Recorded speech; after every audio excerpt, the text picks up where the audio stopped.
Hollywood, Bollywood, Tollywood, లాలీవుడ్ ఈ cinema industries కి పేర్లు ఎలా వచ్చాయి, మన ఇండియాలో ఉన్న ఏ సినిమా ఇండస్ట్రీకి ఏ పేర్లు ఉన్నాయో ఈ వీడియోలో మనం క్లియర్ గా తెలుసుకుందాము. హాలీవుడ్ అమెరికాలోని లాస్ ఏంజల్స్ సిటీస్ లో హాలీవుడ్ అనే డిస్ట్రిక్ట్ ఉంది. ఈ డిస్ట్రిక్ట్ లో ఎక్కువగా అమెరికాకు సంబంధించిన సినిమాలు తెరకెక్కుతూ ఉంటాయి. సో అందుకే ఈ ప్లేస్ ని హాలీవుడ్ అంటారు. Bollywood Hindi based film industry. ఇది హాలీవుడ్ నుంచి ఇన్స్పైర్ అయింది. ఇంతకు ముందు ముంబైని బాంబే అనేవాళ్ళు. సో బొంబాయి అనేది హిందీ ఫిలిమ్స్ కి కోర్ గా ఉండేది. సో అందుకే బొంబాయి బాలీవుడ్ గా మారింది. అండ్ మలయాళం ఫిలిం ఇండస్ట్రీ వచ్చేసి మాలీవుడ్ అంటారు. తమిళ్ ఫిలిం ఇండస్ట్రీ వచ్చేసి కోలీవుడ్ అంటారు. చెన్నైలోని కొడంబల్కం అనే ప్రాంతం నుంచి ఫిలిమ్స్ బాగా తెరకెక్కుతూ ఉంటాయి కనుక దీన్ని కోలీవుడ్ అనే పేరు వచ్చింది. కెనడా ఫిలిం ఇండస్ట్రీని శాండిల్వుడ్ అంటారు. తెలుగు ఫిలిం ఇండస్ట్రీని టాలీవుడ్ అంటారు. బెంగాల్ ఫిలిం ఇండస్ట్రీని కూడా టాలీవుడ్ అంటారు. ఎందుకంటే కోల్కతాలోని టాలీగంజ్ లో ఎక్కువగా ఫిలిం తెరకెక్కుతాయి కనుక దానికి టాలీవుడ్ అనే పేరు వచ్చింది.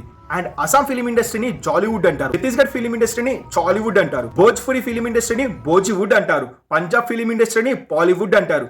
హర్యానా ఫిలిం ఇండస్ట్రీని హ్యారీవుడ్ అంటారు. మరి ఈ ఫిలిం ఇండస్ట్రీస్ లో మీ ఫేవరెట్ హీరో ఎవరో కింద కామెంట్ చేసి చెప్పండి. చూద్దాం ఎవరు హీరో ఫ్యాన్స్ ఎక్కువగా ఉంటారు.